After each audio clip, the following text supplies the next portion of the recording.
अस्सलाम वालेकुम, सुबह बखैर, गुड मॉर्निंग। आप देख रहे हैं रोही एट 10। मैं हूं आपकी होस्ट महाजुबीन आबिद। उम्मीद करती हूं कि आप तमाम लोग जो देख रहे हैं, जो सुन रहे हैं, सभी ठीक ठाक होंगे, खैर खैरियत से होंगे। बहुत अच्छी बात यह है कि वीकेंड का हो चुका है आगाज, और वीकेंड हमेशा अच्छा गुजरता है क्योंकि एक लंबे वीक के बाद, वर्कलोड के बाद, एग्जॉस्शन के बाद आपको कुछ टाइम मिलता है अपने लिए, जिसमें ब्रेक लेना जरूरी होता है, अपने आप को टाइम देना, अपने आप को रेस्ट देना, अच्छी डाइट लेना, एक्सरसाइज करना और आउटडोर एक्टिविटी, जैसे कि मेरे लिए तो सबसे इंपॉर्टेंट है कि शॉपिंग करना, दैट इज वेरी इंपॉर्टेंट। और खासकर अपनी नींद पूरी करना, जो कि मैं समझती हूँ कि 6 से 8 घंटे की नींद बहुत जरूरी है। तो नींदें पूरी करें, नाश्ता करें और अपना ढेर सारा ख्याल रखें ताकि अपनों का भी ख्याल रख सकें। अपने आज के प्रोग्राम का, आज के शो का इस सेगमेंट का आगाज करते हैं। हमारे साथ हमेशा की तरह मोटिवेशनल स्पीकर मौजूद है, ख्वाजा मुज़फ़्फ़र सिद्दीकी साहब। अस्सलाम वालेकुम, कैसे हैं आप? वालेकुम अस्सलाम। मैं बिल्कुल ठीक हूँ, खैरियत से हूँ अल्हम्दुलिल्लाह। चलें, बड़ी अच्छी बात है। और हमारे साथ एक और गेस्ट आप से हमेशा इनकी मुलाकात करवाते हैं और अच्छे अच्छे गाने इनसे सुनते हैं। असद आलम हमारे साथ मौजूद है। अस्सलाम वालेकुम असद, क्या हाल है? ठीक है, आप कैसे हैं? ठीक है, मैं बिल्कुल ठीक हूँ। आपके जबरदस्त गाने, जबरदस्त की आवाज में हम सुनने के लिए बिल्कुल तैयार हैं। Thank you so much. Khwaja साहब, आपकी इनसे पहले मुलाकात है? आई थिंक फर्स्ट टाइम मिल रहा है, मुलाकात है। हालांकि मैं यहाँ पर लास्ट टाइम भी आया 15 दिन पहले, हाँ, उससे पहले भी 15 दिन पीछे फिर भी आया। मतलब एक मंथ में 2-3 मरतबा आ चुका हूँ। पहली मुलाकात है और यूं महसूस हो रहा है जैसे बरसों से एक दूसरे को जानते हैं। क्या बात है। आप इनकी आवाज को, अजनबियत नहीं महसूस, आप इनकी आवाज को बहुत एंजॉय करने वाले हैं, मैं आपको और आप इनकी बातों से मैं कहती हूँ कि ये जो भी बातें करेंगे, जो कि आज हमारा टॉपिक है, बहुत इंपॉर्टेंट है। अभी आपको बताएंगे, आपने हमारे साथ रहना है, आप जरूर सुनिएगा, गौर से सुनिएगा। रोही मेरा घर बन चुका है, बिल्कुल ऐसा ही है। बहुत मार आया हूँ, आप दोनों मेहरबानी है, मुझे झेल रही है। हाँ। फिर मैं तो खुद को हमेशा ही कहता हूँ मैं रोही का फैमिली मेंबर हूँ ना। बिल्कुल ऐसा ही, अल्हम्दुलिल्लाह। आप दोनों हमारी इस फैमिली का, छोटी सी फैमिली का हिस्सा बन चुके हैं। मुझे झेलते हैं बहुत ज्यादा। अच्छा जी, हम अपने प्रोग्राम का आगाज करते हैं। सबसे पहले बढ़ते हैं अपने सेगमेंट आज नेकी की बात की जानिब। देखते हैं कि हमारे स्कॉलर साहब आज हमें नेकी की कौन सी नई बात बताने जा रहे हैं। नहमदुहु व नुसल्ली अला रसूलिहिल करीम, अम्मा बाद। मेरे दोस्तों, बुजुर्गों, भाइयों, मेरी बहनों, आज का मेरा पैगाम ये है कि अपने बच्चों के अच्छे नाम रखा करो, अपने बच्चों के अच्छे नाम रखा करो। और ये मसला भी बताता जाऊं, अक्सर लोग पूछते हैं क़यामत के दिन बाप के नाम से पुकारा जाएगा या माँ के नाम से पुकारा जाएगा। तो रसूल अकरम सल्लल्लाहु अलैहि व आलिहि वसल्लम की हदीस मुझे याद आ गई। इमामुल अंबिया अलैहिमुस्सलातु वस्सलाम ने इरशाद फरमाया, तुदअउना यौमल क़यामति बि अस्माइकुम व अस्माइ आबाइकुम। क़यामत के दिन तुम्हें तुम्हारे नाम से और तुम्हारे बाप के नाम से पुकारा जाएगा, इसलिए अपने अच्छे नाम रखा करो। इससे मालूम हुआ क़यामत के दिन औलाद को उसके बाप के नाम से पुकारा जाएगा, लेकिन हज़रत ईसा अलैहिस्सलातु वस्सलाम को सिर्फ माँ के नाम से पुकारा जाएगा। इसलिए आज का पैगाम ये है कि अपने बच्चों के अच्छे नाम रखा करो, इस्लामी नाम रखा करो। अल्लाह मुझे भी आपको भी इस पैगाम पर अमल करने की तौफीक अता फरमाए। व आखिरु दावाना अल्हम्दुलिल्लाहि रब्बिल आलमीन।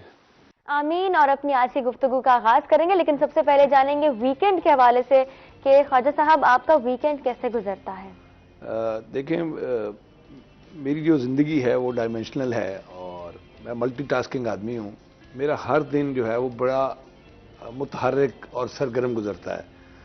मैंने अपने वीकेंड और अपने वीकली जो प्लान है या डेली प्लान है या मंथली प्लान है या एनुअल प्लान है वो रिटर्न में रखे हुए हैं कि आज मुझे क्या करना है, सुबह में क्या करना है, दोपहर में क्या करना है, शाम में क्या करना है। यानी हमने मिनट्स बना कर रखे होते हैं। मेरी ज़िंदगी का आगाज़ 5 बजे होता है और रात 11-12 बज जाते हैं।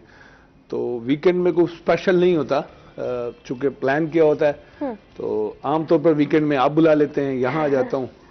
सुबह एक जगह जनाजा पर गया था 7 बजे शालीमार कॉलोनी में। फिर एक दोस्त के वालिद साहब फौत हुए, उनकी ताज़ियत के लिए गया, नाश्ता किया, बच्चों के साथ गपशप की और अब आपके पास आए हैं। तो आपका हर दिन खुशगवार दिन हो सकता है, आपका हर दिन मुतहर्रिक, मुस्तैद और फाल रहकर गुजर सकता है।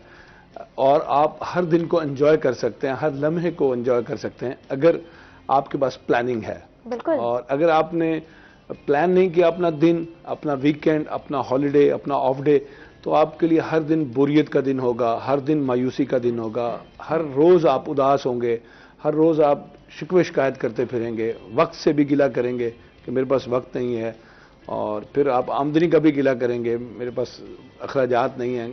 तो ये सारी चीज़ें ना आपके जहन के साथ, आपके ख्याल के साथ, आपकी सोच के साथ मुनसर होती हैं, उसके साथ चलती हैं। ठीक है ख्वाजा साहब, आपने बोला कि प्लान करना इज वेरी इंपॉर्टेंट, लेकिन बाज़-औक़ात ऐसा भी होता है कि जो चीजें हम प्लान करते हैं वो जब एज प्लान नहीं जाती तो बहुत जल्दी हम डिसअपॉइंट भी हो जाते हैं, बहुत जल्दी हम गिव अप भी कर लेते हैं। मतलब मैंने सोचा कि मैंने वीकेंड पे ये करना है, लेकिन सर्कमस्टांसेस चेंज हो गए, चीजें बदल गई, सिचुएशन बदल गई, कंडीशंस बदल गई, तो अब जो चीज मैंने प्लान की थी उसके मुताबिक नहीं गया। दिन देखें, ये ऐसा भी होता है।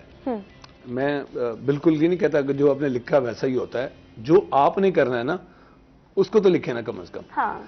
एक वक्त और हालात हैं, एक मेरी चाहत होती है, एक रब की चाहत होती है। बेशक। एक मेरी सोच होती है, मैं कुछ अपने लिए चाह रहा होता हूं, रब ने उससे बेहतर मेरे लिए सोचा हुआ होता है, बेशक। तो वो उससे बेहतर जान। दूसरा, अक्सर जो हम डिसअपॉइंट होते हैं ना, वो अपनी तवक्कुआत के पूरा ना होने पर होते हैं। हम जो दूसरों से तवक्कुआत वाबस्ता कर लेते हैं ना, ये हम बहुत बड़ी गलती करते हैं।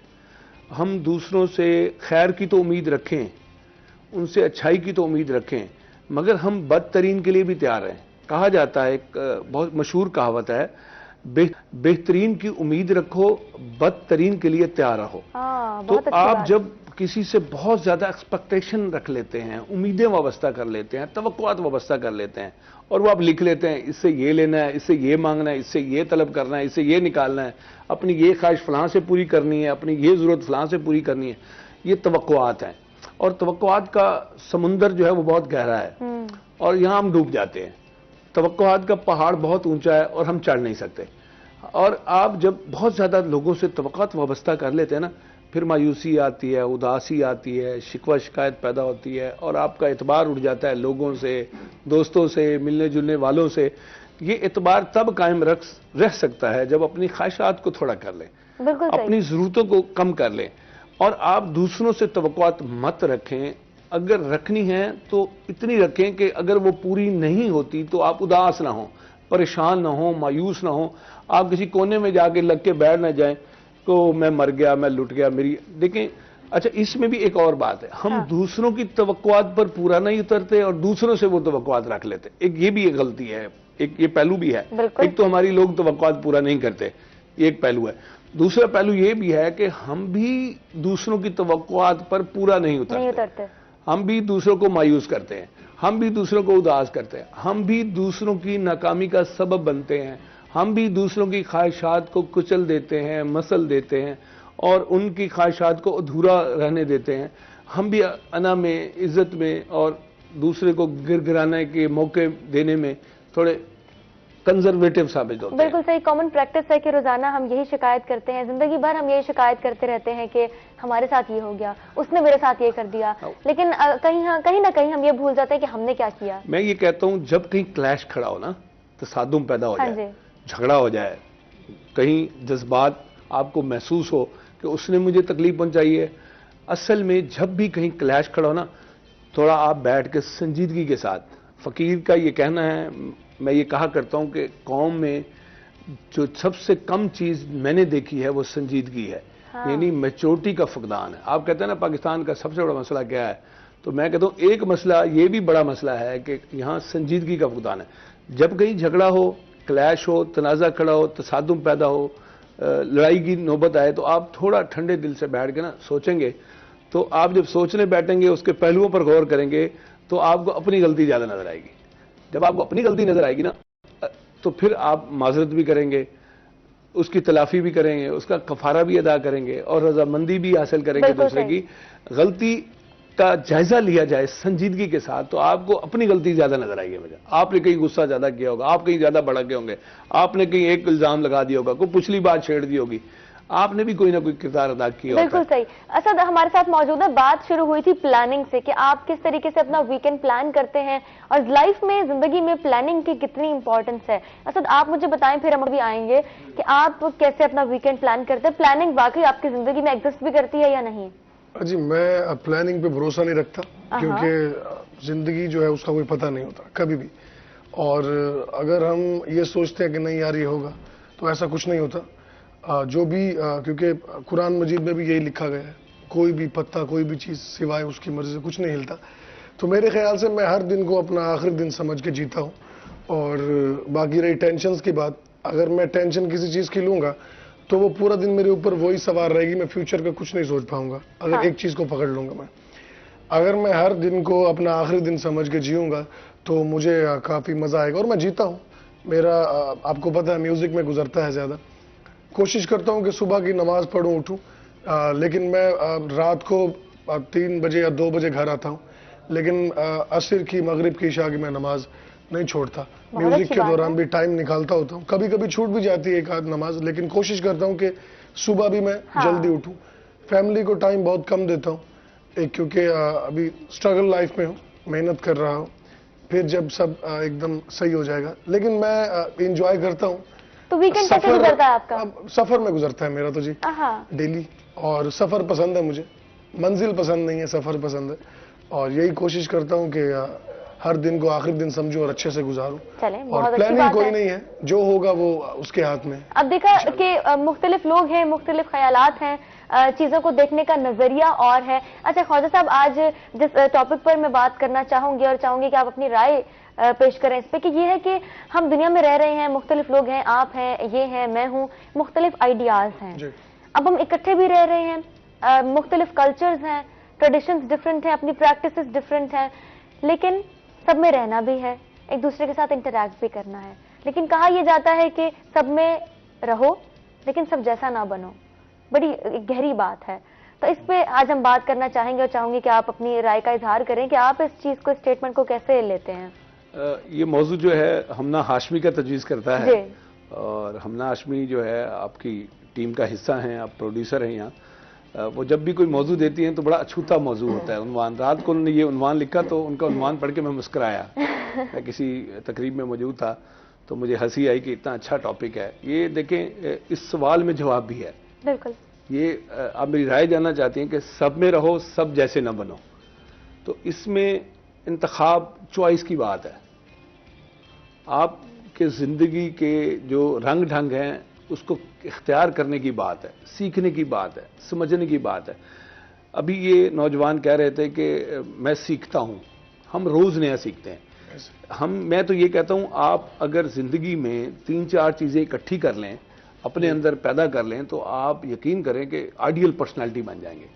मैं एक फेमस आदमी बनना चाहता हूँ, एक मशहूर आदमी बनना चाहता हूँ, इन्फ्लुएंसर बनना चाहता हूँ। एक तो मैं यही जो है अपनी इबादत का ख्याल रखने लग जाऊँ, ये कि मैं उसका एहतमाम करूं।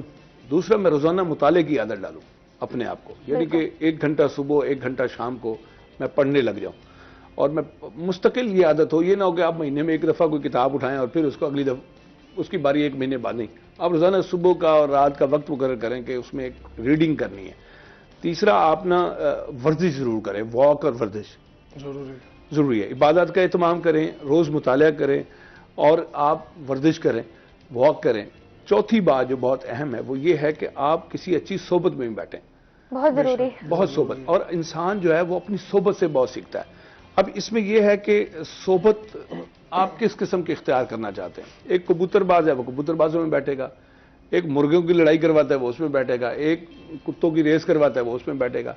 एक ताश खेलता है, लूडो खेलता है, वीडियो गेम्स खेलता है, वो उसकी सोबत में बैठेगा।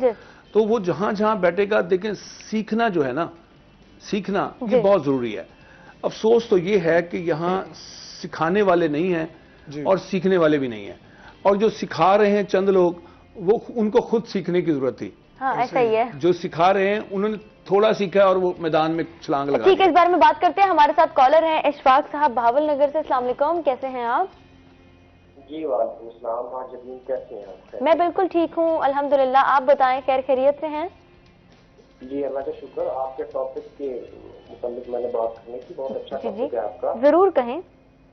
और हमेशा की तरह अच्छा टॉपिक है, हमेशा आपका अच्छा टॉपिक होता है। बहुत शुक्रिया। ये जो, हाँ जी, ये जो प्लानिंग वाली बात है, मनसूबाबंदी वाली, तो मेरे भाई असद आलम साहब कह रहे थे कि प्लानिंग, मैं इस पर बिलीव नहीं करता।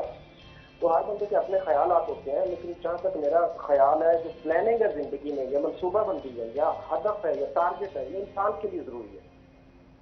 प्लानिंग और मनसूबाबंदी के बगैर जो जिंदगी होती है ना, वो मेरे ख्याल में इंसान की जिंदगी से जरा वो हट के कह लें उसे, इंसान जो है उसके सामने उसको हदफ भी अपना रखना चाहिए, एक टारगेट, एक मकसद जिंदगी में होना चाहिए, और उस मकसद को हासिल करने के लिए फिर प्लानिंग लाजमी है। तो बाकी अल्लाह पे बिलीव, तकदीर पे बिलीव, ये तो हर इंसान का, ये बहुत अच्छी बात उन्होंने की है, वो तो होना चाहिए ना, हमारा भी है, आपका भी है, इनका भी है। लेकिन जो मनसूबाबंदी है अपने टारगेट को और अपने मकसद को हासिल करने के लिए, वो बहुत जरूरी है। ठीक है। दूसरी बात जो हमारे बैठे हैं जी मोहतरम, उन्होंने की कि जो हम किसी पे एक्सपेक्टेशन बढ़ा लेते हैं और हमारी जो तवक्कुआत होती हैं लोगों पे, वो नहीं रखनी चाहिए। तो तवक्कुआत में आपको बताऊं कि अल्लाह करीम ने कायनात को तख्लीक करके ना, लोगों को बना के, किसी को अमीर, किसी को गरीब, सबको एक दूसरे का मोहताज कर दिया है। ऐसा ही है। अमीर है तो वो गरीब का मोहताज है, गरीब है तो वो अमीर का मोहताज है, घर में मालिक है तो वो नौकर बिल्कुल का सही, मोहताज है, आपने नौकर तो बहुत मालिक अच्छी चीजें, बहुत इंपॉर्टेंट चीजें ऐड की हैं। ख्वाजा साहब हमारे साथ मौजूद हैं और प्लानिंग पर आपने अपना पॉइंट ऐड किया, आपका बहुत शुक्रिया। इस पर बात करेंगे हम, ख्वाजा साहब जरूर बात करेंगे इनके पॉइंट्स के साथ। हम चलते हैं ब्रेक की जानिब, ब्रेक के बाद वापस आएंगे और जो आज के डिस्कशन है और असद की आवाज में गाने हैं वो सुनेंगे और अपने डिस्कशन को जारी रखेंगे।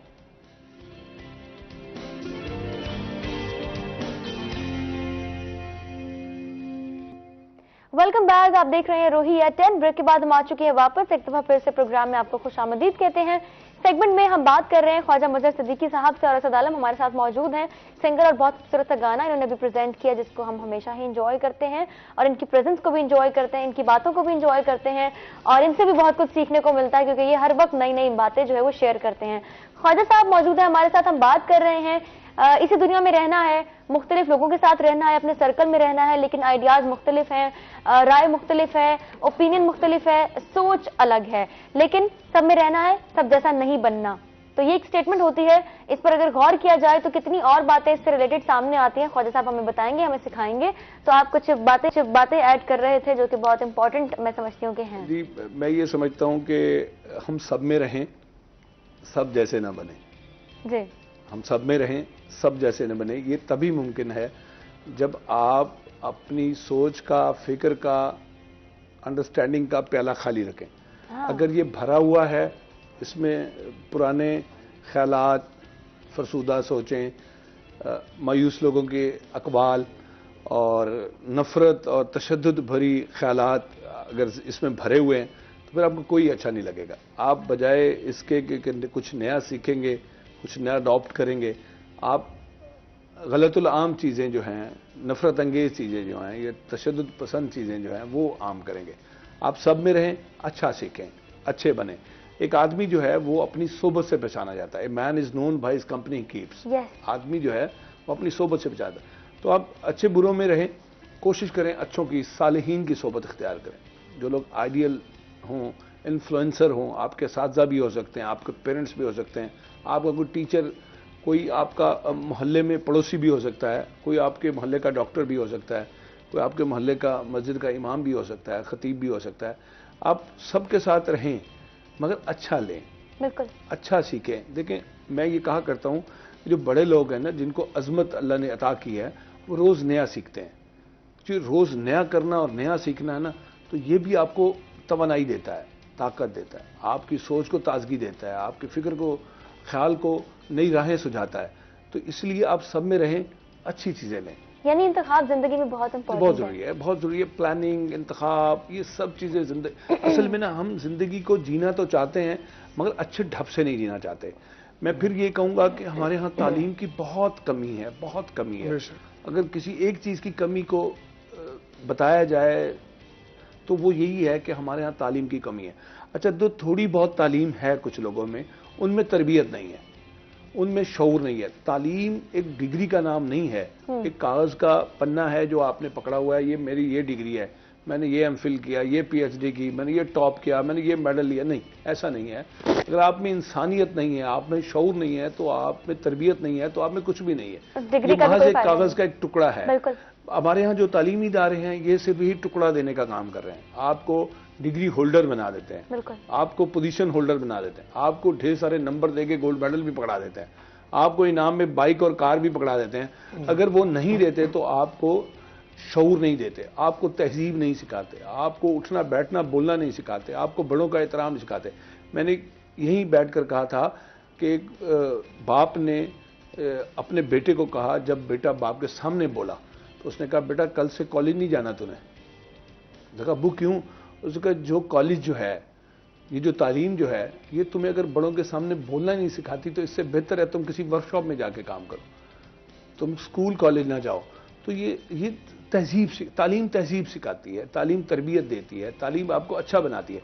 तो ये तालीम ही होती है जो आपको ये शऊर बख्शती है कि आपने सब में रहना है, सब जैसा नहीं बनना। अगर कोई बंदा बैठ के इस्लाम के खिलाफ बात करता है, मुल्क के खिलाफ बात करता है, यहाँ के इदारों के खिलाफ बात करता है, यहाँ के निज़ाम के खिलाफ बात करता है, तो आप उस जैसी बातें करनी शुरू कर दे। वो राग जो मनफियत का है, हाँ। मनफी सोच और मनफी तर्ज अमल का है, उसको आप अडॉप्ट नहीं करें, आप उस मनफी में से मस्बत तलाश करें। इंसान को जो शऊर मिलता है ना, वो फिर स्याह और सफ़ेद में फ़र्क देखता है, वो पस्ती और बुलंदी में फ़र्क देखता है, वो अंधेरे और उजाले में फ़र्क है। तालीम दर हकीकत आपको अंधेरे से उठा के ना उजाले में ले आती है। शऊर आपको बुलंदी का सबक देता है, शऊर आपको मस्बत सोच का सबक देता है। हम एक तो तालीम नहीं है, दूसरा हम नफरत में मुब्तला हैं, जो सब में रहकर सब जैसे हो जाते हैं। हम एक सतरंगी हो जाते हैं, कोई अपना ख्याल नहीं, कोई अपनी सोच नहीं, कोई अपनी नजरियात नहीं, कोई अच्छी मंजिल नहीं, कोई अच्छा रास्ता नहीं। तो उसकी वजह यह होती है कि हम सब में रह के सब जैसे हो जाते हैं। हमें अच्छी आदत का गुड हैबिट्स अपने अंदर डालनी है, वो सीखनी पड़ेंगी, तालीम से शऊर से हमारे अंदर आएंगी। हमें किसी एक को अपना रहनुमा मानना पड़ेगा। अगर हमने सब में रह के सब जैसा नहीं होना तो हमें एक आइडियल किसी को बनाना पड़ेगा। मेरी आप सबकी आइडियल पर्सनालिटी मोहम्मद सल्लल्लाहु अलैहि वसल्लम है। आप एक शानदार दीन हमें देकर गए हैं और आपने कहा मेरे रास्ते पर चलोगे तो आप भटक नहीं पाओगे, मेरी रस्सी को थामे रखोगे तो आप गुमराह नहीं होंगे, आप नाकाम नहीं होंगे। तो हर अच्छा पैगाम जो है हमारे दीन इस्लाम ने हमें दिया हुआ है। रसूलुल्लाह सल्लल्लाहु अलैहि वसल्लम की हस्ती आइडियल हस्ती है कि माइकल हार्ट जब दुनिया के 100 अजीम लोगों की लिस्ट बनाता है, उसमें मुस्लिम गैर मुस्लिम सबको डालता है, साइंटिस्ट को, रूहानी शख्सियात को, पीरों फ़कीरों को, हर 100 लोगों की एक लिस्ट बनाता है। तो मेरे आका हज़रत मोहम्मद मुस्तफ़ा सल्लल्लाहु अलैहि वसल्लम का नाम वो सबसे ऊपर रखता है, टॉप ऑफ द लिस्ट। ये वो आइडियल पर्सनैलिटी है, ये दुनिया की अजीम तरीन हस्ती हैं। तो वो वहाँ से भी हमें ये सबक मिलता है कि आप सल्लल्लाहु अलैहि वसल्लम ने फरमाया कि जब तुम किसी अच्छी सोबत और बुरी सोबत की मिसाल देते हुए फरमाया कि जब तुम अच्छी सोबत की मिसाल ऐसे है कि जैसे कोई शख्स इत्र की दुकान में जाता है, किसी परफ्यूम पैलेस में जाता है, वो परफ्यूम खरीदे या ना खरीदे उसके जिस्म को खुशबू लग जाती है। और बुरी सोबत जो है वो इस तरह की है कि आप कोयले की कान में जाएं या कोयले की दुकान में जाएं, आप कोयले खरीदें ना खरीदें, कालक आपके वजूद को लग जाएगी, आपके कपड़ों को लग जाएगी। तो इसलिए मैं ये कहूँगा कि आप सब में रहें, मगर अपने शऊर को जगा के रखें। आप अपनी अक्ल को ताले ना लगने दें, आप अपनी अक्ल को बंद ना होने दें। आप किसी ऐसी सुरंग में ना जा फंसें जहां से निकलने की रोशनी की लकीर ही नजर ना आए। तो आप रहें। ये मैं इसकी मिसाल ना कल भी मैंने इसी मौजू पर बात की थी कि एक सुरंग में ना कुछ लोग गुजरते हैं, रात का वक्त होता है, सुरंग में उन्हें ना पाँव में उनके पाँव को कांटे चुभते हैं, को कंकर चुभते हैं। वो बड़े परेशान होते हैं। तो वो ये करते हैं कि जो चीज़ चुभ रही होती है ना, वो कंकर हाथ में उठाना शुरू कर देते हैं। कुछ लोगों ने ज़्यादा उठाए, कुछ लोगों ने कम उठाए, कुछ ने बिल्कुल ही नहीं उठाए। अब वो जो रोशनी आती है, सुरंग से बाहर निकलते हैं तो वो देखते हैं जिन्होंने कंकर समझकर चीज़ें उठाई थी ना, वो हीरे थे, वो हीरे निकले। कुछ ने ज़्यादा उठाए तो वो तो बड़े खुश हुए, जिन्होंने थोड़े उठाए थे वो मलूल हुए, यार हम ये तो कम उठाए। और जिन्होंने कुछ नहीं उठाए थे वो परेशान हुए, पछताते रहे। तो ये ज़िंदगी की राहें जो है ना, तो ये भी ऐसे ही है कि हम सुरंग में से गुजर रहे हैं, तो सब ने गुजरे हैं, सब ने उस सुरंग को पार किया है, मगर कुछ ने वहाँ से जो कंकर दूसरों की राह में रुकावट बनते थे, दूसरों को उन्होंने नेकी की नीयत से कि हमारे बाद आने वालों को ये कंकर ना चुभे, उठाए तो वो हीरे निकले। हमें भी सब में रहना है, सब ने गुजरना है इस सुरंग से। हमने कंकर चुनने हैं, पत्थर चुनने हैं, कांटे चुनने हैं। जब हम राह के पत्थर हटाएंगे, दूसरों की राह के कंकर उठाएंगे, तो हमें वो हीरे बन के बिल्कुल, हमारी राहें भी हमवार होंगी। हम बहेंगे। तो बिल्कुल इसलिए सही। सब में रहें, ये सब गुजरे हाँ जी, और सब ने अपने अपने हिस्से का किरदार अदा किया। बिल्कुल सही। सब ने एक जैसा नहीं किया। नेकी की जो राह है ना, ये आपको अल्लाह के यहाँ से भी अजर मिलता है, नकद में भी, उधार में भी, और यहाँ लोगों से भी तहसीन और शाबाश मिलती है। बिल्कुल ठीक। अपनी गुफ्तगू को जारी रखेंगे। असद हमारे साथ मौजूद है, असद गाना हो जाए, उसके बाद आपकी भी राय लेते हैं इस टॉपिक जी पे। जी जरूर जरूर। कौन सा गाना सुनाएंगे आप हमें अब? जो चल गया वो चले, ठीक है। ठीक है जी, शुरू करते हैं।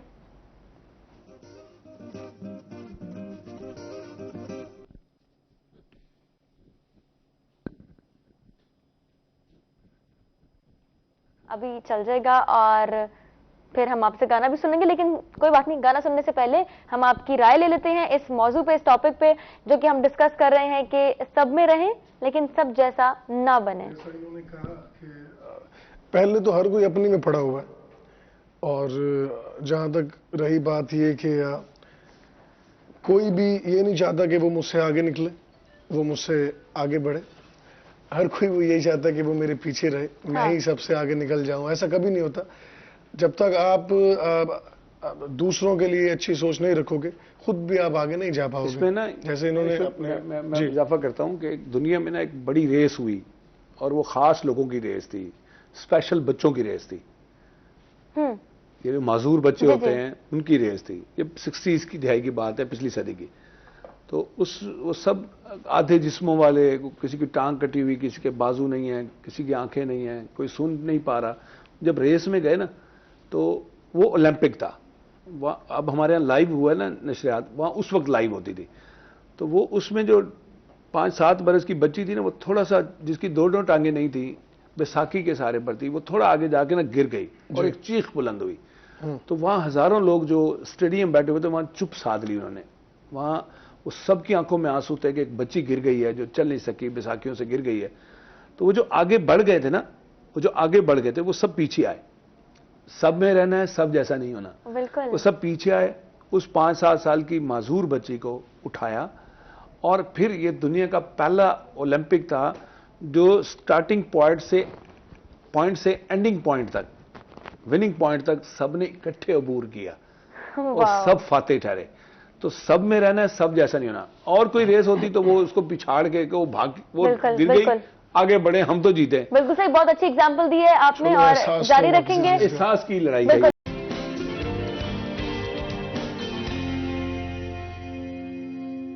वेलकम बैक, आप देख रहे हैं रोही एट 10। ब्रेक के बाद हम आ चुके हैं वापस। एक दफा फिर से प्रोग्राम में आपको खुशामदीद कहते हैं। इस सेगमेंट में हमारे साथ जो मेहमान मौजूद है, ख्वाजा मजहर सिद्दीकी साहब, हम बात कर रहे हैं कि सब में रहना है लेकिन सब जैसा नहीं बनना, और बहुत खूबसूरत एग्जांपल्स हमें पेश कर रहे हैं ये अपनी लाइफ एक्सपीरियंसेस से भी और अपने मुताले से भी। बुक रीडिंग की हम बात करते हैं। बुक रीडिंग ऑब्वियसली, आप कोई भी बात कहनी हो या कोई बात लिखनी हो, उसके लिए बहुत जरूरी है कि आपके पास बैकग्राउंड नॉलेज हो, आपके पास बहुत सारी नॉलेज हो, इतनी हो कि आप लिख सकें या कह सकें।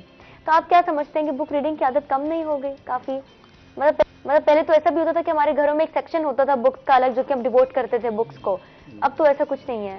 वो जो आपके घर में एक कॉर्नर होता था, वो असल में आपके घर में चिराग जल रहे होते थे। ऐसा ही है। वो कॉर्नर जो है वो लाइट कॉर्नर था, रोशनी देता था, जहन को रोशन रखता था, रूह की ग़िज़ा मुहैया करता था। ये जो इंसान है ना, ये हमेशा तलब में रहता है, ये प्यासा रहता है, इसको ज़रूरत है। जैसे मैं कहा करता हूँ, हमारे दिल के एक कोने में थोड़ी सी जगह होती है, वो मोहब्बत के लिए खाली रहती है। हम नई मोहब्बत को तरसते हैं, नई सोच को तरसते हैं, नए ख्याल को तरसते हैं। हमने अपने घरों की आराइश का बहुत एहतमाम किया है। बड़े बड़े घर बन गए, 8-8, 10-10 करोड़ के। मैं कराची में घर थे, क्या उन्होंने 50 करोड़ में खरीदा था डिफेंस में, और उसमें मुख्तलिफ अशिया, फानूस वगैरह सोने के थे। तो वहाँ उसमें मैंने वहाँ कहा ये बात, उनको कहा कि बहुत मुबारक हो, बहुत खूबसूरत घर है, क्या ही अच्छा होता अगर इसमें 2 चीज़ों का इजाफा कर लिया था। एक तो नमाज के लिए जगह खास कर दी जाती है, एक कोना नमाज के लिए और एक कोना किताब कॉर्नर के लिए। तो उन्होंने मुझसे वादा किया, जब आप अगली दफ़ा आओगे कराची तो आप देखोगे ये दोनों चीज़ें होंगी। क्या बात है। तो हमने घर से किताब को निकाल लिया। हमारे हाथ में जो सेलफोन आ गया है, एंड्रॉयड फ़ोन आ गया है, ये पूरी दुनिया को हमारे घर ले आया है। इसमें फैशन भी है, आउटिंग भी है, सैर भी है, तफरीह भी है, इल्म भी है, इंटरटेनमेंट भी है। इसमें किताबें भी हम पढ़ सकते हैं। चलें, फॉर्मेट तब्दील हो गया है, अब हम किताब के कागज़ के लम्स को नहीं छू सकते, मगर हमें अपनी बुक रीडिंग की हैबिट को तो जिंदा रखना चाहिए। बिल्कुल सही। पुराने वक्तों में हर घर में नानी और दादी स्पेयर टाइम निकाला करती थी शाम को, और बच्चों को लोरियां सुनाती थी, कहानियां सुनाती थी, और वो कहानी में बच्चे को दुनिया की सैर करवाती थी। ऐसा ही है। वो बच्चे को हालात हाजरा से भी और पुराने वक्तों के बादशाहों के किस्से कहानियों को भी सुनाकर उसकी ज़हन की खुराक देती थी, उसकी सोच को, उसके तख़य्युल को बढ़ाती थी। बच्चा जो होता है, कमसिन बच्चा जो है, वो परिंदों और जानवरों की कहानियां शौक से सुनता है। जब थोड़ा बड़ा होता है फिर जिन्नों, भूतों और परियों की कहानी सुनता है। फिर उससे जब बड़ी उम्र में आता है, मैट्रिक से अबव, फिर वो जवां मर्दों और बहादुरों के किस्से सुनता है कि एक बच्चा था, एक बादशाह था, एक शहजादा था, एक परी थी, एक मलका थी, एक शहजादी थी, वो उनकी बहादुरी के किस्से सुनता है। तो ये सारी उसको गज़ा, ये तरबियत नानी और दादी देती थी। If you don't mind, America में एहतजाज हुआ है, बच्चे सड़कों पर आए हैं कि हमारी अम्मियाँ, नानियाँ, दादियाँ मोबाइल पकड़ के सारा दिन बैठी रहती हैं, हमें कुछ नहीं सुनाती, हमें वक्त नहीं देती। तो अब जब ये एंड्रॉयड फ़ोन आया है तो किताब पीछे चली गई है। तो मैं कहता हूँ चलें इसको भी पकड़ के आप कुछ पढ़ना तो शुरू करें। बुक रीडिंग हैबिट जो है ना, आपके जहन की गज़ा है। आप ये जो जंक फूड खाते हैं, ये जो आप रोज़ाना फलां ऐप से ये चीज़ें मंगवा कर खाते हैं, खुदा के लिए ये आपके जिस्म को बर्बाद कर रहा है। घर के खाने खाएं और घर में किताब भी लाएं। आप शॉपिंग करने जाते हैं, आपसे मैं मुखातिब हूँ, आप कपड़े खरीदती हैं, मेकअप का सामान खरीदती हैं, जूते खरीदती हैं, फैशन की बहुत सारी चीज़ें खरीदती हैं। आप मुझे ईमानदारी से बताएं, मैं आपसे सवाल करता हूं, मैं बिल्कुल ईमानदारी से बताऊंगी आप किताबें खरीदती हैं? बेशक मैं किताबें खरीदती हूं, और मैं एक किताब पढ़ भी रही हूँ। ओके, चलिए मैं ये चाहता हूँ सब जिस दिन फैशन के लिए जाएं, आउटिंग के लिए जाएं, शॉपिंग के लिए जाएं, तो वो ये अपने पास लिख कर जाएं, प्लान करके जाएं कि हमने एक किताब भी खरीदनी है, हम किताब भी लेंगे। बच्चों के लिए अलग किताब लें और बड़ों के लिए अलग किताब। हम वही बात फिर वही है, तालीम, तरबियत, शऊर और तहजीब से बहुत दूर है, बहुत पसमानदा है। मगर मैं मायूस नहीं हूँ, मैं ये समझता हूँ कि हम ये आवाज़ उठा रहे हैं, हम ये सदा बुलंद कर रहे हैं, हम लोगों को मोटिवेट कर रहे हैं, लोगों को ये शऊर दे रहे हैं इस चैनल के ज़रिए से कि आप इसी महीने में घर के लिए एक छोटा सा पौधा भी लेके आए। बिल्कुल। आप घर में एक नमाज का कोना भी बनाएं। रमज़ान शरीफ आ रहा है, सब नमाज पढ़ने लग जाएंगे, सब मुत्तकी और रोज़ेदार हो जाएंगे, नेकी पर आ जाएंगे, शैतान बन जाए। एक कोना नमाज के लिए मखसूस करें और एक कोने में किताबें भी रखें। घर की आराइश में अगर कुतुब खाना भी छोटा सा हो जाए तो वो घर अंधेरे में नहीं रहेगा, वो रोशनी का चिराग बनेगा, वो मीनार नूर बनेगा। वहां से बच्चे सीखेंगे, समझेंगे, दुनिया की तारीख पढ़ गए। यहूदी जो है ना, वो अपने बच्चों को 3-4 चीजें स्पेशली आदी बनाते हैं उनका। पहली चीज, वो बच्चों को तारीख पढ़ने पर लगा देते हैं कि आपने अपनी अक़वाम की तारीख पढ़नी है, अक़वाम आलम की तारीख पढ़नी है। दूसरा, आपने पोइट्री पढ़नी है, तारीख पढ़नी है, पोइट्री पढ़नी है। तीसरा, आपने मौसीकी को सुनना है। और चौथा, मामलात में किसी का हक नहीं खाना, किसी के साथ ज्यादती नहीं करनी। ये 4 चीजें वो अपने बच्चों को सिखाते हैं। हम मुझे बताइए कि हमने बच्चों को सिवाय सोने, खाने, पिलाने, सैर करवाने, तफरीह करवाने के और कुछ दिया? हमने ये उनको अपनी तारीख नहीं बताई, हमने उन्हें शायरी पढ़ने के लिए नहीं दी। हमारे यहाँ बड़े सगीर पाकपंज में कितने बड़े बड़े शायर गुजरे, और फिर हमारे यहाँ किसी चीज़ की कमी नहीं है। हमारे यहाँ हर बड़ा साइंसदान मुसलमानों में था, हर बड़ा मौरख मुसलमानों में है, और हर बड़ा मौजूद हमारे मुसलमानों में। हमें बच्चों को इनके कारनामों से रोशनास करवाना है, अक़वाम आलम की तारीख से भी आगाह करना है, और उनको अपने बुजुर्गों की तारीख से भी। हमें तो अपना शजरा मालूम नहीं होता कि हम किस घर से, हमारे किसी बच्चे से उसके दादा का नाम पूछें, उसको वो चंद बच्चों को आता है, पर दादा का नाम तो किसी किसी को आता है। तो जब हम तारीख पढ़ाएंगे, बुजुर्गों का शजरा बताएंगे, अपना नस्ब बताएंगे, तो बच्चे तारीख भी पढ़ेंगे, शायरी भी पढ़ेंगे, मौसीकी भी सीखेंगे, मामलात में भी ईमानदार रहेंगे, माइंड भी क्लियर होगा। बिल्कुल ऐसे ही है। तो इसलिए मैं ये कहता हूं कि आप बुक रीडिंग की आदत बनाएं। मैं तो बड़ा हैरान होता हूं कि जिस दिन मैं ना पढ़ूं ना, मैं मुतालिया ना करूं 1 घंटा 2 घंटे, तो यकीन करें मेरी बातों से जायका नहीं आता, मेरी बातों से खुशबू नहीं होती। मुझे ऐसे लगता है आज मैं खाली खाली सा हूं, मुझे कुछ, मेरे पास कुछ बात करने के लिए बड़ी बात है, फिक्र ही नहीं है, ख्याल ही नहीं है, सोच ही नहीं है। तो इसलिए मैं ये कहूंगा कि हर शख्स अपने लिए ये जरूरी लाजिम कर ले कि वो घर में किताब भी लेके जाएगा। बल्कि बुक सेंटर जो मुल्तान में चंद मखसूस बुक सेंटर्स हैं, बच्चों को साथ लेके जाएं, उनकी पसंद की किताब खरीद दें। अच्छा, यहाँ ये भी मसला है, लोग ये सवाल करते हैं कि हम किताब लाए थे, बच्चे ने पढ़ी नहीं। भाई, आप अपनी पसंद की किताब लाए थे, बच्चे की पसंद की किताब नहीं लाए थे। हाँ, आप बच्चे को साथ लेके जाएं।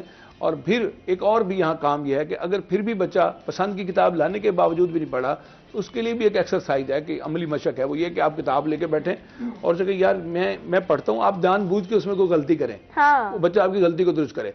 अच्छा, उसे कहें मैंने ये पढ़ा है, इसमें कैसा पढ़ा है, आप 2 पैराग्राफ पढ़ें, 1 पैराग्राफ पढ़ें, 2 जुमले पढ़ें, आप मुझे इस तरह पढ़ के सुनाओ कैसा पढ़ो। वो बच्चा ना आहिस्ता आहिस्ता उसकी तरफ आएगा। तब होगा ना जब आप बच्चों को टाइम जो ना देंगे। वो एकदम आप हथौड़ा मारेंगे और वो रिजल्ट आएगा, ऐसा नहीं है। ठीक है ख्वाजा साहब, बहुत सारी अच्छी अच्छी बातों में से एक और स्टेटमेंट है जिस पर मैं आपकी राय जानना जरूरी समझती हूँ। कहते हैं कि सुनो सबकी करो अपनी। आप इसको किस हद तक दुरुस्त समझते हैं? ये बिल्कुल ठीक है, सुनो सबकी करो मन की भी कहते हैं इसको। हाँ जी। तो कहते हैं कि यहाँ एक और बात भी है कि हम सबकी सुनते हैं, मगर हम इतने मजबूत हो चुके होते हैं कि अच्छी बात की जगह नहीं होती हमारे पास। मैं वही अर्ज करता हूँ ना, हमने अपनी फिक्र का, सोच का प्याला भर के रखा हुआ है, किसी को गुंजाइश नहीं। वो एक ईस्ट इंडिया कंपनी जब पाकिस्तान आई थी तो हमारे किसी बादशाह से मिली थी जो उस वक्त के यहाँ बादशाह थे। तो उन्होंने कहा जी हम यहाँ आके कुछ करना चाहते हैं, तिजारत करना चाहते हैं। तो उन्होंने दूध का भरा प्याला उनके सामने रख दिया, दूध का भरा प्याला उनके साथ रख दिया। और वो जो ईस्ट इंडिया कंपनी के जो नुमाइंदा बन के आए थे, उन्होंने शक्कर का एक चमचा उसमें मिक्स कर दिया, जगह होती है। हमने अपना प्याला इस कदर लबालब भरा हुआ है कि उसमें किसी नए ख्याल की, नई सोच की जगह नहीं है।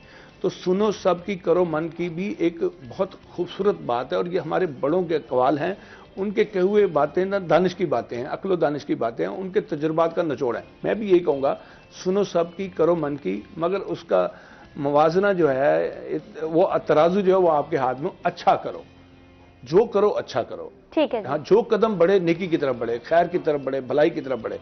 हमारा जो दीन इस्लाम है, इसने हर अच्छी बात बता दी है, हर बुरी बात डिफाइन कर दी है।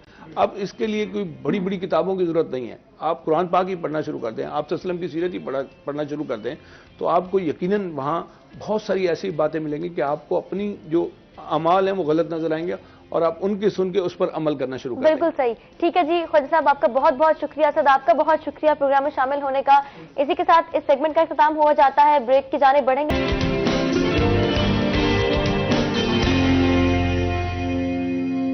वेलकम बैक, आप देख रहे हैं रोही एट 10। ब्रेक के बाद हम आ चुके हैं वापस। एक दफा फिर से प्रोग्राम में आपको खुशामदीद कहते हैं। प्रोग्राम के इस हिस्से में हमारे साथ कौन मौजूद हैं, कौन आज हमारे मेहमान बने हैं, उनका तारुफ करवाते चलो। सबसे पहले मेहमान खालिद हुसैन कसूरी साहब, district excise and taxation officer Multan. अस्सलाम वालेकुम, कैसे हैं आप, क्या हाल है आपके? बिल्कुल ठीक, आप खैरियत से हैं? जी हम बिल्कुल ठीक ठाक हैं, आप ठीक हैं? जी अल्हम्दुलिल्लाह। डिपार्टमेंट का सारा काम फंक्शनिंग कैसी चल रही है? डिपार्टमेंट भी ठीक है, सब कुछ ऑल ओके, चले ऑल गुड यानी कि ऑल गुड। ठीक है जी। हमारे साथ दूसरे मेहमान समर मुनीर साहब, एवरग्रीन पर्सनालिटी। अस्सलाम वालेकुम, कैसे हैं आप? बहुत अच्छे गुलकार, बहुत अच्छे सिंगर और बहुत खूबसूरत आवाज। अभी जो आपकी सारी प्रैक्टिस चल रही थी वो हम सुन रहे थे, और नो डाउट हमेशा की तरह बहुत खूब। सबसे पहले बढ़ते हैं अपने सेगमेंट हेल्थ टिप्स की जानिब और सेहत के हवाले से कुछ बात करते हैं, क्योंकि सेहत पर किसी किस्म का कॉम्प्रोमाइज नहीं है। जी तो हम आज जिस फल का आपसे जिक्र करने जा रहे हैं, जिस फल के तिब्बी फवायद आपसे डिस्कस करने जा रहे हैं, वो है आड़ू। और इसके बारे में मैं कितनी बातें ऐड कर सकती हूँ, जरूर हमारे साथ रहिएगा, सुनिएगा। मौसम गर्मा बहुत परेशान कुन मौसम होता है, अजीब सी इरिटेशन रहती है, एग्जॉस्शन रहती है, दिन इतने लंबे होते हैं और सारा दिन कामों में गुजर जाता है, और बस एक अजीब सी उकताहट रहती है, एक सुस्ती भी रहती है कि काम कंप्लीट हो, घर जाएं और अपने एसी वाले रूम में रहें और किसी तरीके से अपने आप को रिलैक्स्ड फील करवा सकें। हर तरफ गर्म हवाएं चल रही होती हैं और अजीब सी सुस्ती आपकी जिंदगी का नॉर्मल हिस्सा बन जाती है। लेकिन इसी जो मौसम के फल हैं वो आपके लिए किस कदर फायदेमंद हो सकते हैं, एक नजर डालते हैं। आड़ू खट्टा मीठा लजीज फल होता है, जो कि अभी मौसम जो गर्मा है उसमें रमजान का मौसम आएगा, रमजान का महीना आएगा और हम उस माह को कितना एंजॉय करते हैं ये तो आप सबके सामने ही है। तो इफ्तार का जो मजा है वो दुबाला हो जाता है अगर आप एक प्लेट में आड़ू रख लें और वो जरूर अपनी रूटीन का हिस्सा बनाएं। हमारी सेहत के लिए कितना मुफीद है मैं आपसे डिस्कस करते चलूं। आड़ू की ठंडी तासीर होती है जो कि जिस्म में गर्मी की शिद्दत को कम करती है। आड़ू की 100 ग्राम मिकदार में 39 कैलोरीज पाई जाती हैं। गर्मियों में आड़ू को बतौर सलाद, ये मेरे लिए बड़ी हैरानकुन बात है कि सलाद के तौर पर भी इसको इस्तेमाल किया जाता है और इसी के साथ एज अ स्नैक भी इसको खाया जाता है ताकि भूख का एहसास कम हो। तो यानी कि वजन कंट्रोल करने में, वजन कम करने में भी बहुत फायदेमंद साबित होता है। आंखों की बिनाई की बात करें, आईसाइट की बात करें, अपने दिल की सेहत की बात करें, मैदे की सेहत की बात करें या अपनी स्किन की हेल्थ की बात करें, तो हर तरह से, हर पहलू से ही आड़ू हमारे लिए मुफीद है। लू लगने के सबब भूख जो है वो नहीं लगती और भूख के लिए अगर आपने अपनी भूख को कंट्रोल करना है गर्मियों के मौसम में और अपनी इस वेट को कंट्रोल करना है, जो कि मैं समझती हूँ कि बड़ा इंपॉर्टेंट एक मसला होता है जिसके लिए हम कई टोटके, कई रेमेडीज और कई ट्रीटमेंट्स करवाते हैं, लेकिन अगर हम ऐसे फलों को अपनी रूटीन में, अपनी जिंदगी में शामिल कर लें जो कि एक शॉर्टकट है और इजी वे है, इजी ट्रैक है अपने वेट को लूज करने का, तो आई थिंक ये जरूर करना चाहिए। तिब्बी और गिजाई माहिरीन की जानिब से सफेद चीनी को जहर करार दिया गया है, तो व्हाइट पॉइजन को इस्तेमाल करने की बजाय आप ऐसे हेल्दी फ्रूट्स और नेचुरल चीजों का इस्तेमाल करें जो कि हमारी बॉडी में रिक्वायर्ड न्यूट्रिएंट्स को, उनकी कमी को पूरा कर सके। फलों का इस्तेमाल ज्यादा से ज्यादा करें और आज हम आड़ू की बात करें तो आड़ू फाइबर से भरपूर होता है और इसी के साथ साथ आड़ू में विटामिन ए, विटामिन के, vitamin E, folate, iron, magnesium, potassium, copper और जिंक पाया जाता है। अब यहाँ से आप इसकी अहमियत का अंदाजा लगा लें कि हमारी सेहत के लिए कितना मुफीद है, अक्सर लोगों को नहीं पता होगा इंक्लूडिंग मी। जिस्म में सोजिश यानी कि इन्फ्लेमेशन, जिसे हम कहते हैं कि सोजिश हो गई है, इन्फ्लेमेशन हो गई, इन्फेक्शन हो गई है, उससे बचाव के लिए भी आड़ू जो है वो आपके लिए, हमारे लिए मुफीद है। इसके इस्तेमाल से कल्बी निजाम बेहतर होता है। अभी आपसे डिस्कस हुआ कि हमारे हार्ट की फंक्शनिंग, हमारे दिल की प्रॉपर फंक्शनिंग में अपना अहम किरदार अदा करता है। रोजाना 3 से 4 आड़ू खाना सेहत के लिए अच्छा है क्योंकि इसमें आयरन मौजूद है और खून बनाने की सलाहियत ये रखता है और जिस्म में खून की कमी को पूरा करता है। जिस्म में मौजूद मुज़र सेहत मवाद से लड़ने और उनके खराज में भी मदद देता है। हमारी बॉडी में टॉक्सिन्स पाए जाते हैं, उनको निकालने के लिए भी उनके खराज में ये मदद देता है और इसमें मौजूद होते हैं एंटीऑक्सीडेंट जो कि हमारी जल्द की अच्छी सेहत बरकरार रखने में मदद देते हैं। आंखों के गिर्द से हल्के, मैं समझती हूँ कि हर दूसरे बंदे का प्रॉब्लम है कि आंखों के नीचे सर्कल है, डार्क सर्कल्स हैं, अब उनको किस तरीके से रिमूव किया जाए, ये एक बहुत बड़ा प्रॉब्लम होता है। कई ट्रीटमेंट्स की जानिब हम बढ़ते हैं, फिलर्स की जानिब हम बढ़ते हैं और किसी जो बहुत मुख्तलिफ और बहुत मुश्किल चीजें हैं उनकी जानिब हम बढ़ते हैं, क्योंकि अब टेक्नोलॉजी बहुत ज्यादा एडवांस्ड हो गई है, चीजें आसान हो गई, लेकिन फिर भी क्यों ना हेल्दी चीजों को अपनाया जाए। Prevention is better than cure, तो ऐसी चीजों को इस्तेमाल करें जो कि हमारी सेहत के लिए मुफीद है। आई होप कि ये सेगमेंट आपके लिए इन्फॉर्मेटिव रहा होगा, बेनिफिशियल रहा होगा और आप अमल भी करेंगे बिल्कुल मेरी तरह, क्योंकि मैंने भी अब इन चीजों को अपनी रूटीन में इस्तेमाल करना शुरू कर दिया है। हमारे साथ जो मेहमान उनकी जानिब बढ़ते हैं, अपनी आज की इस सेगमेंट की गुफ्तगू का आगाज करते हैं। खालिद हुसैन कसूरी साहब हमारे साथ मौजूद है, district excise and taxation officer Multan. सबसे पहले तो आप मुझे बताएं कि ये सेगमेंट जो भी मैंने इतनी लंबी चौड़ी डिस्कशन की है, आपने भी इससे कुछ सीखा या नहीं, मुझे बताएं आड़ू वैसे आपको पसंद है या नहीं? फर्स्ट ऑफ ऑल तो मैडम आपका शुक्रिया, आपके चैनल का शुक्रिया कि आपने एक्साइज डिपार्टमेंट के हवाले से बात करने के लिए मुझे मौका फराहम किया और ये ब्लेसिंग है जनूबी पंजाब के, साउथ पंजाब के शहरियों के लिए आपका चैनल के जिसके हमारी आवाज़ जो है ना पहुंच सकती है। तो जितनी आपने आड़ू के जितने फ़ायदे गिनवा दिए हैं, मेरा ख्याल है कि हमारे डिपार्टमेंट को इसकी अशद ज़रूरत है। अशद ज़रूरत है क्योंकि हमारा डिपार्टमेंट, हमारा स्टाफ फील्ड में काम करता है। बिल्कुल। तो फील्ड में काम करने वालों के लिए तो ऐसी तवानाई जो है ना बहुत अशद ज़रूरी है। हमारा फील्ड स्टाफ, जब मैं बिल्कुल उनको गाइड करूँगा और मैं आपका मशकूर हूँ कि आपने आड़ू के जितने फ़ायदे हमें बताए हैं। दूसरी बात यह है कि आप थोड़ा सा ना अगर प्लीज इसकी कीमत के बारे में, कंट्रोल करने के बारे में भी कोई उसका लाएअमल बनाएं। जितने आपने फायदे गिनवाए ना, इसकी कीमत के कंट्रोल में रखने के लिए भी कोई उसका तरीका बताएं। रमजान शरीफ आ रहा है तो रमजान शरीफ के अंदर हर फल जो है ना उसकी कीमत आसमान तक पहुंच जाती है। अलमिया है ये हमारा अलमिया है। तो बजाय इसके कि उसको कम किया जाए कीमतों को, कीमतें आसमान पे पहुंचा दी जाती हैं जो कि आम आदमी की पहुंच से बहुत दूर निकल जाती हैं। बिल्कुल। तो और यही एक वजह हो जाती है कि हम अपनी सेहत का ख्याल नहीं रख पाते क्योंकि हम एक्सेस ही नहीं जी कर बिल्कुल पाते। बिल्कुल बिल्कुल। ठीक है समर मुनीर साहब, आप भी कुछ ऐड करें, कोई आड़ू खाते हैं, फल खाते हैं? मेरे ख्याल में मुसलसल में कुछ 5 साल हो गए माह रमजान के अंदर उसका हम शेक बना के उसी का मतलब शरबत उसी का बनता है।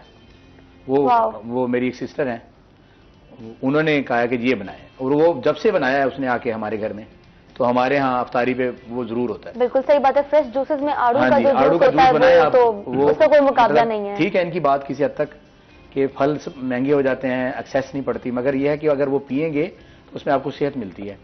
आड़ू का अब जब बनाएंगे, जूस बनाएंगे, शरबत जिसको कहते हैं जी, तो वो काफी सारा बन जाता है। हाँ, तो वो आड़ू के साथ आप पिए, वो बड़ा टेस्टी होता है वो। बिल्कुल बहुत डिलीशियस होता है। और मैंने कहा ना कि इफ्तार का जो मजा है वो दुबाला हो जाता खाना है। जरा तो कुछ लोगों को मुश्किल लगता है कि यार आड़ू कैसे खाऊं, अगर उसे शेक करके आप उसका बना लेना शरबत, अच्छा तो पॉइंट यकीन आपने ऐड करें। किया, एक मसला है वाकई। अगर उसको आप 5 डाल के उसका आप शरबत बना लेंगे तो वो कमाल बन जाता है। बिल्कुल सही। ठीक है जी, एक्साइज डिपार्टमेंट के हवाले से बात करते हैं कि एक्साइज डिपार्टमेंट कौन कौन से टैक्स वसूल करता है, आप अगर आप थोड़ी सी ब्रीफली बता दें आवाम को। जी, एक्साइज एंड टैक्सेशन डिपार्टमेंट जो है हमारी प्रोविंशियल गवर्नमेंट का, सूबाई हुकूमत का एक अहम टैक्स कलेक्शन अदारा है, जिसपे इन्हिसार करती है गवर्नमेंट ऑफ पंजाब अपना बजट बनाने में। तो एक्साइज डिपार्टमेंट के पास प्रॉपर्टी टैक्स है, मोटर टैक्सेशन है, एक्साइज ड्यूटी है, प्रोफेशनल टैक्स है और लग्जरी हाउस टैक्स है। तो ये पंजाब गवर्नमेंट का इंतहाई अहम डिपार्टमेंट है कलेक्शन ऑफ टैक्स के लिहाज से। पंजाब डिपार्टमेंट के बहुत सारे डिपार्टमेंट्स हैं, लेकिन उसमें पंजाब हुकूमत के, लेकिन उसमें ज़्यादातर मोस्टली डिपार्टमेंट उनकी खर्च करने वाले डिपार्टमेंट है। ये कलेक्ट करके देने वाला डिपार्टमेंट है गवर्नमेंट को, कमाने वाला डिपार्टमेंट है, कलेक्शन करने वाला डिपार्टमेंट। ऐसा ही है। तो इसमें सबसे अहम प्रॉपर्टी टैक्स है, मोटर टोकन टैक्स है, मोटर गाड़ियों की रजिस्ट्रेशन है, ट्रांसफ़र फीस है, कॉटन फीस है, एक्साइज ड्यूटीज़ है, प्रॉपर्टी टैक्स है, professional tax, luxury house tax है। ठीक है, अभी जो बायोमेट्रिक सिस्टम इंट्रोड्यूस करवाया गया था रिसेंटली, जी जी, और अभी आपने मोटर टैक्सेशन के भी हवाले से ऐड किया है, तो इसमें क्या फायदा है इसका? बायोमेट्रिक इंतहाई मुफीद जो है ना गवर्नमेंट का, इसमें उन्होंने इख्तियार किया है लाएमल, ये अवामुन्नास के लिए भी दी बेस्ट है और गवर्नमेंट के रेवेन्यू में इजाफे का भी बायस बनेगा। वो इस लिहाज से कि एक बंदा गाड़ी लेता है, वो कई साल अपने नाम ट्रांसफ़र ही नहीं कराता। मेरे से गाड़ी परचेज़ की, समर साहब ने ले ली, समर साहब से आगे बिक गई, उनसे आपने ख़रीद कर ली, आपसे और किसी और ने ख़रीद कर ली, लेकिन गवर्नमेंट के घर में कोई रेवेन्यू नहीं आया, उसका ट्रांसफ़र फीस नहीं आई। तो इसलिए ये जो बायोमेट्रिक जब लागू होगा तो फिर मुझे भी जब गाड़ी बेच दूंगा मुझे भी जाना पड़ेगा एक्साइज डिपार्टमेंट में, समर साहब को भी जाना पड़ेगा अपनी बायोमेट्रिक के लिए। तो अगर नहीं कराएंगे तो कल को खुदा ना खास्ता मैं अवेलेबल ना हूं, समर साहब अवेलेबल ना हूं, तो वो मसला हो जाएगा ट्रांसफ़र के लिए। बिल्कुल ऐसे ही तो है। इसमें सबसे पहले तो सिक्योरिटी है गाड़ी परचेज करने वालों के लिए, उसके बाद कलेक्शन ऑफ टैक्स में इजाफा होगा, और ये इसमें बिल्कुल गवर्नमेंट ने बहुत अच्छा जो है ना इनिशिएटिव लिया है। लेकिन इसमें ना कुछ मोटर कार डीलर एसोसिएशन और कार एसोसिएशन के जो हमारे हैं मोटर कार डीलर, उनके कुछ तहफ़्फ़ुज़ात थे, तो गवर्नमेंट ऑफ पंजाब ने उनको सुना है और उनको सुनने के बाद उनको थोड़ा सा टाइम देने का फ़ैसला किया है, क्योंकि उनका इतराज़ ये था कि सरे 10 फौरी तौर पर इस अमल को लागू कर दिया गया है, तो हमारे बहुत सारे केसेस पेंडिंग रह गए हैं। तो गवर्नमेंट ऑफ पंजाब ने फैसला किया है इसमें रिलीफ देने का, कुछ 60 डेज़ या 90 डेज़ के लिए। उसके लिए समरी तैयार हो चुकी है, जैसे ही वो कैबिनेट से मंजूरी होगी उसका नोटिफिकेशन जारी कर दिया। ठीक है खालिद साहब, अभी जो आप प्रॉब्लम डिस्कस कर रहे थे कि अगर ऐसा हो जाता है तो क्या होगा, तो अगर ऐसा वाकई हो जाता है, ट्रांसफर का आपके पास कोई वो नहीं आया, तो अब कैसे मसला जो है वो हल होगा? नहीं, हमारे पास बायोमेट्रिक के से थोड़ा सा प्रॉब्लम आया, लेकिन मसला हल हो जाएगा। 60 डेज़ के लिए गवर्नमेंट इसको रिलैक्स कर देगी। जिन लोगों के पुराने परचेजर हैं जो, वो अपने पुराने जो खरीदार हैं और उनसे जिनसे उन्होंने गाड़ियां खरीदी हैं, वो उनसे बगैर मिले, बगैर उनके बायोमेट्रिक के ट्रांसफ़र करा लेंगे, और आइंदा के लिए कोई ऐसी गाड़ी नहीं ट्रांसफ़र हो सकेगी जब तक वो सेलर और परचेजर दोनों नहीं आएंगे। कुछ लोग लाइव भी नहीं होंगे। हाँ, उसमें लाइव भी नहीं है। तो ये एक्चुअल प्रॉब्लम था जिसको गवर्नमेंट ने एड्रेस करने की कोशिश की जा रही है। ठीक है, अगर इम्पोर्टेड गाड़ियां हैं तो उस पर बायोमेट्रिक सिस्टम कैसे लागू हो रहा है? हाँ मैडम, इम्पोर्टेड गाड़ियों में जो है ना, वो सिर्फ बायर जो है उसकी बायोमेट्रिक होगी, जो खरीदार होगा, जिसके नाम का लेटर आएगा वो नहीं, जिसने खरीद कर लिया, क्योंकि इम्पोर्टेड गाड़ियों का लेटर तो किसी और जगह से आता है या किसी का नाम होता है, किसी और सूबे के लोग होते हैं, वो एक एजेंसी होती है, उनके जरिए आ जाती हैं। लेकिन जो आपने गाड़ी परचेज़ किया तो आपका जो है ना हम ले लेंगे, मैंने परचेज़ किया तो मेरी बायोमेट्रिक हो जाएगी, उसमें परेशानी वाली कोई बात नहीं है। ठीक है, समर मुंडी साहब आप भी कुछ ऐड कर सकते हैं, बिकॉज ये तो हमारी डेली एक प्रैक्टिस है गाड़ियों का इस्तेमाल। मेरे पास क्योंकि तो वैसे बैठे हैं, मेरे पास गाड़ी थी तो मैंने भी मेरे ख्याल में कुछ 5 महीने 6 महीने नाम नहीं कराई हुई थी। ठीक है, तो फिर वो जैसे मुझे पता चला कि ये बायोमेट्रिक आ रहा है तो उसमें बंदे को बुलाना पड़ेगा। मेरे पास पूरी फाइल थी ना, अब उसमें ये था कि फाइल थी, मैंने वो उसी टाइम करवा ली। अब अगर फर्ज करो वो बंदा डीजी खां का है और डीजी खां का बंदा मुझे नहीं मिलता, मैं जाता हूं, तो वो मैं तो गाड़ी नहीं चला सकता। ऐसे है ना जी? इसीलिए आपको टाइम दे वो रहे हैं उसको उससे पहले अब जिन लोगों ने पेंडिंग की हुई है होती सुस्ती है थोड़ी सी। देखो जहां इतने पैसे भरते हैं गाड़ी के, किसी ने 15 लाख भरा है, किसी ने 30 भरा है, तो एक्साइज वाले तो इतने पैसे नहीं लेते ना, जो नॉमिनल फीस है, टैक्सेस वो कम होती है। अगर फाइलर है तो फिर और मसला उसके लिए आसानी हो जाती है। तो अब लोग बचते हैं इस चीजों से ना, शॉर्टकट इस्तेमाल किया, 50 गाड़ी लेके खड़ी कर दी, किसी ने 10 ले ली, तो वो अब गवर्नमेंट ऐसा ऐसा सख्त कर रही है काम, उसमें फिर देखने रिलैक्सेशन ले लिया उन्होंने। ऑब्वियसली पॉलिसीज तो हैं, अच्छी पॉलिसी में स्ट्रिक्टनेस दिखा दी जाएगी तो अच्छा काम करोगे तो थोड़ा टाइम लगता है, बिल्कुल, क्योंकि कौम बिगड़ी हुई है। बिल्कुल बिल्कुल ऐसा ही है, उसको कैसे सीधा करेंगे। और मेरा नहीं ख्याल कि मेजोरिटी को अवेयरनेस भी थी कुछ टाइम पहले कि ऐसा भी कोई डिपार्टमेंट होता है या जिन्होंने ये काम करना है, मतलब यंगस्टर्स को तो एटलीस्ट नहीं होता नॉलेज। ऐसे तो आप क्या अभी ई पेमेंट के बारे से तो जरूर बताएं। ई पेमेंट जो है जी गवर्नमेंट का बहुत अच्छा हमने इख्तियार किया है कि लंबी लंबी लाइनें लगती हैं बैंक में जब चालान जमा कराने जाते थे लोग, अब वो लाइनों में लगने की ज़रूरत नहीं है उनको, वो अपने घर बैठे अपने ऑफिस बैठे टैक्सेस की पेमेंट कर सकते हैं। एक ऐप दी हुई है गवर्नमेंट ऑफ पंजाब की, उसमें आप जाएं, एक्साइज एंड टैक्सेशन को निकालें और उसमें देखें कि आपने टोकन टैक्स पे करना है, प्रॉपर्टी टैक्स पे मैंने पे किया है, मैंने भी किया। तो वो आपके पास एक PSID 17 डिजिट कोड होगा, वो आप उसमें डालेंगे तो आपका सारा डाटा आपकी स्क्रीन पे आ जाएगा कि आपने कितना टैक्स पे करना है, कितनी अमाउंट वाजिबुल अदा है। तो आप अपने जायज़ कैश अकाउंट से, ATM से, अपने बैंक अकाउंट से, किसी भी जगह घर बैठे, दिन है, रात है, सुबह है, शाम है, दोपहर है, आप उसको टैक्स को पे कर सकते हैं। ये तो बहुत अच्छा गवर्नमेंट का एक कदम है। यानी जिस चीज से, जिस ख्वारी से आवाम भागती है वो आपने खत्म करने की कोशिश कर रही है, बल्कि अवाम ने इसको बहुत अच्छा अपना जो हमें इसका नतीजा मिला है कि मोर देन 60% जो है ना हमारा प्रॉपर्टी टैक्स अब इस पे चला गया ई पे के जरिए। अवाम का जो ताउन है, जो सपोर्ट है वो हासिल है, आपको सेटिस्फाइड हैं आप? बिल्कुल अवाम बहुत अच्छा इसमें हमें दे रही है, बैकअप दे रही है कि जनाब हम बैंक में जाते थे, वो कोई छोटी सी गलती निकाल दी, ये आपकी अमाउंट सही नहीं, तारीख गुजर चुकी है, तो उस झंझट से अवाम आज़ाद हो गई है। आपके बैठे हैं ऑफिस में, अभी आपने टैक्स पे करना, आप यहीं बैठे 2 मिनट में 5 मिनट में आपका टैक्स पे हो जाएगा, आपको कोई परेशानी वाली बात ही नहीं है। और दूसरा उसमें वो थोड़ी सी जालसाजी का जो अमल दखल आ जाता था, किसी एजेंट के जरिए जाते थे लोग बैंक में, उसमें कोई हेरा फेरी हो गई, किसी ने पैसे कम रख दिए, वो चीज़ भी ख़त्म हो जाएगी। ठीक है खालिद साहब, आप रास्ते हमवार हो गए, चीज़ें सेटल हो गई, लेकिन फिर भी जो ग्राहक है, कोई भी बंदा है, वो सबसे पहले एजेंट को अप्रोच क्यों करता है? मेरा ख्याल है इसमें काफ़ी हद तक कमी आ गई है। अब जब से गवर्नमेंट ने जिसको इलेक्ट्रॉनिक्स पे ले आई है ना सिस्टम को, मैनुअल रिकॉर्ड से हट के जब से आया ये सिस्टम, तो इसमें एजेंट माफिया का काफ़ी हद तक खात्मा हो चुका है। क्योंकि एजेंट माफिया वहीं आता है कि जहाँ पे देखें हर बंदा जो है ना इस वक्त इस दौर में बहुत मसरूफ है, उसकी लाइफ बहुत मसरूफ है, शॉर्टकट उसकी तलाश होती है कि मुझे शॉर्टकट मिल जाए, मैं यहीं से बैठूँ, मेरे से फाइल ले जाए, पेपर ले जाए, पैसे ले जाए, जाके खुद वो सारा कुछ लाइन में लगे, सब कुछ वो खुद करे। तो जब उसको जाने की ज़रूरत ही नहीं पड़ेगी, जब वो ऑफिस में बैठे सब कुछ कर लेगा, तो इससे एजेंट माफिया का बिल्कुल खात्मा हो जाएगा इंशाल्लाह। ये तो बड़ा अच्छा स्टेप है, मुस्तकबिल करीब में ये एजेंट माफिया नहीं होंगे इंशाल्लाह। समर मुनीर साहब, अपनी रूटीन के हवाले से बताइएगा, आजकल क्या चल रहा है? आजकल रिसेंटली मैंने ना, एक मेरे दोस्त हैं, डायरेक्टर हैं रिजवान खान, मतलब टैलेंटेड बंदा है। पहले गाना जो सरदार है उसका मैंने वीडियो किया था, अभी न्यू मैंने गाना भी हूं मैं शादी करे सा, उसकी वीडियो मैंने भी की है, और मेरा प्रोग्राम है कि मैं ईद पे उसे लॉन्च करूंगा। अच्छा, यानी वीडियो शूट कर ली? उसमें मसरूफ था मैं इन्हीं दिनों में ना, मेरी ये मसरूफियत चल रही है, बाकी शादियां चल रही हैं, शोज चल रहे हैं, तो इसी मसरूफियत चल रही है। ठीक है, यानी आजकल आप बिल्कुल जो आपका स्केड्यूल है वो बिल्कुल हाँ जी, हाँ जी, तो अपने लिए भी कोई टाइम निकालते हैं या नहीं? अपने लिए आया नहीं बैठा, देखिए अपने लिए टाइम निकाल, काफी टाइम बाद आप याद करते हैं, हम आ जाते हैं। हाँ चले, ठीक है, लेकिन देर आए दुरुस्त आए। हम बिल्कुल जी, रोही तो आपको समझ लें कि हमारा अपना घर है ये, हम बिल्कुल, हम यहाँ हमें रोक तो कोई नहीं सकता, मगर हम भूले होते हैं तो वो फोन करते हैं, हाँ भाई समर साहब आ जाए सर, तो हम कहते हैं सर आए। क्या बात है। अच्छा, वीकेंड का आगाज हो गया आज, सैटरडे है, आज भी वीकेंड है, आज भी शो है। अच्छा, वीकेंड भी आपका बिल्कुल पैक होता है? वीकेंड पे ज्यादा होते हैं, मतलब हाँ ठीक है, फ्राइडे और सैटरडे, ये 2 दिन होते हैं जिसमें शो ज्यादा होते हैं। ग्रेट। लोगों की भी छुट्टी होती है, वो जो कारोबारी हजरात हैं वो जुम्मे की, उनकी जुमेरात की होती है वीकेंड, जो जॉब वाले होते हैं उनका हफ्ते का दिन होता है। बिल्कुल ठीक है, हमारे साथ एक कॉलर है नबील डेरा गाजी खान से। अस्सलाम वालेकुम, कैसे हैं आप? जी अल्हम्दुलिल्लाह ठीक ठाक। प्लीज टीवी का वॉल्यूम कम कर दीजिए।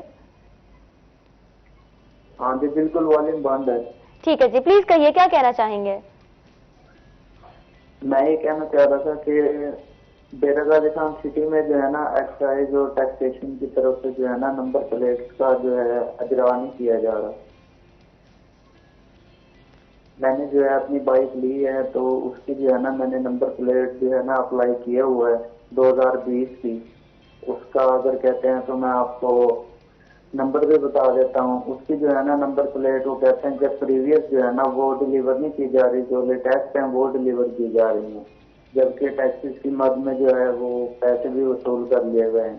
खालिद साहब आप कुछ कहना चाहेंगे? जी, मैं इसमें बताता हूँ कि ये जो 2021 से जब हुआ है ना यूनिवर्सल नंबर जी, उससे ऑनवर्ड तो नंबर प्लेट्स जो सबको मिल रही हैं। जो इससे पहले का इशू है वो गवर्नमेंट तो टेकअप कर रही है।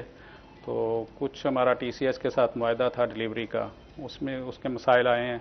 कुछ नंबर प्लेट्स आई भी पड़ी हैं लेकिन वो डिलीवर नहीं हो सकी। ठीक, तो इस मसले को हल किया जा रहा है हमारे सेक्रेटरी साहब और डीजी साहब के लेवल पे ना, इन करीब इंशाल्लाह ये मसला हल हो जाएगा। ठीक है नबील साहब, आपका बहुत शुक्रिया। इंशाल्लाह ये मसला जो है वो जल्द अज जल्द हल हो जाएगा। इसी के साथ हम चलते हैं ब्रेक की जानिब।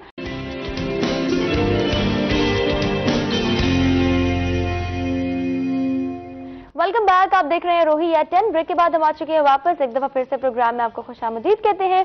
ब्रेक पर जाने से पहले हम सुन रहे थे समर मुनीर साहब की आवाज में बहुत ही खूबसूरत सा गाना।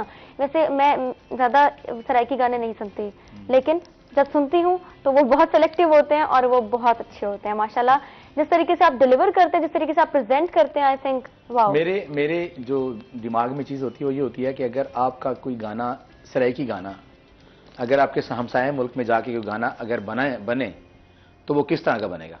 हमारा एक ठेठ स्टाइल भी है सराइकी गानों का। हाँ। मेरा स्टाइल ये है कि अगर मूवी में गाना जाए, अगर हमारे हमसाये मुल्क में भी मूवी बने तो उसमें गाना कैसा होगा सराइकी, तो मैं उस हिसाब से बनाता हूँ। हाँ, आपने जो उसमें टच अपना डाला हुआ है ना, दैट इज कमाल। अभी जो मेरा गाना नया आ रहा है वो जो मैं बता रहा था आपको, मेरे दोस्त हैं रिजवान डायरेक्टर हैं, वो हुन में शादी कैसा पूरा उसके अंदर मतलब शादी का एक मंगनी से बात शुरू हो रही है, मेहंदी है, फिर उसके बाद दोस्तों का जिक्र है, फिर बारात है, फिर वलीमा तक की बातें उसके अंदर है। थोड़ा सा सुन लें फिर अब हम। हाँ सुना देता हूँ। चले जरूर, थोड़ा सा वो गाना हो जाए, क्योंकि आपने इतनी बात कर दी तो मैं क्यूरियस हो गई हूँ कि वो कौन सा गाना है, कैसा गाना है।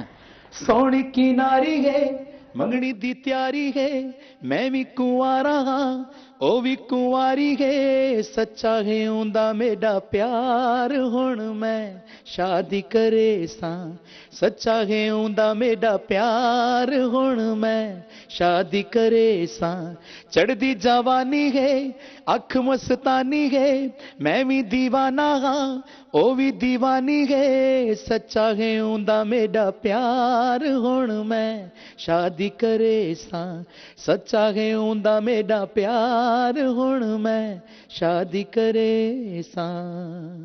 क्या बात है, तो आपकी अपनी कॉम्पोजिशन है? हाँ कॉम्पोजिशन, शायरी। वाह, चले बहुत अच्छे। तो वैसे आपको ओवरऑल ये शूट कैसा रहा इस गाने का? शूट इस तरह था कि जो मेरे दोस्त जिसका मैं बता रहा हूँ आपको, शादी थी मेरे अपने घर में, मेहंदी थी ना कजन की, तो अरेंजमेंट अच्छा किया हुआ था। तो मैंने ऐसे उसे फोन किया, मैंने कहा यार इधर शूट ना कर लें। उसने कहा कोई मसला नहीं है। क्या बात है। वो 6:30 बज गई, मतलब 6:30 बजे मैं सुबह सोया तो शूट करके हम फाइनल करके सोए थे।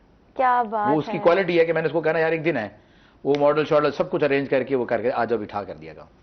चले यानी अरेंजमेंट हुआ था, आपने उसको यूटिलाइज बड़े अच्छे तरीके से किया। चले वाह, ये तो बहुत अच्छी बात हो गई। खालिद हुसैन कसूरी साहब हमारे साथ मौजूद हैं, district excise and taxation officer Multan. E payment के हवाले से बात कर रहे थे और अब बात करेंगे कि टैक्स के वसूल में आप क्या समझते हैं कि क्या चैलेंजेस फेस करने पड़ते हैं आपके डिपार्टमेंट को जब भी टैक्स वसूली वाली बात आती है? तो देखें जी, टैक्स वसूल करना कोई आसान काम नहीं है। किसी से पैसे, किसी की जेब से पैसा निकालना बड़ा सबसे मुश्किल काम है और वो भी गवर्नमेंट के लिए। बिल्कुल। किसी से अपना पैसा लेना हो तो वो बड़ी मुश्किल से मिलता है, तो गवर्नमेंट का टैक्स वसूल करना, गो के गवर्नमेंट ने बहुत अब सहूलतें दे दी हैं अवाम उन्नास को।